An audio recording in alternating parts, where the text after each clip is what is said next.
गुरवे सर्वलोकानां विषजे भवरोगिणां निधये सर्वविद्यानां दक्षिणामूर्तये नमः। ఉపనయన సంస్కారం అది ఆ వయస్సులోనే జరగాలి. అక్కడి నుంచి 12 ఏళ్ళు చక్కగా వేదాన్ని, ఎందుకు మనం వేదం చదువుకున్న వాళ్ళని, వేదాన్ని అధ్యయనం చేసిన వాళ్ళని గౌరవించాలి అంటే ధర్మశాస్త్రం ముగ్గురికి నమస్కరించమంది ప్రతిరోజు. ఎవరా ముగ్గురు అన్నారు? వేదం చదువుకున్నటువంటి వాడు, వేదాన్ని చదివిస్తున్నటువంటి వాడు, వీడికి నమస్కారం. రెండో వాడు ఎవరు అన్నారు? తాను చదువుకోకపోయినా తన పిల్లలకి వేదం చదివిస్తున్నటువంటి వాడికి నమస్కారం చేయమన్నారు.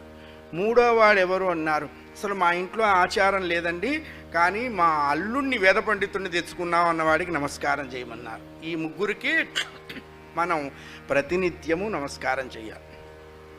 సహ వై దేవానాం చాసురా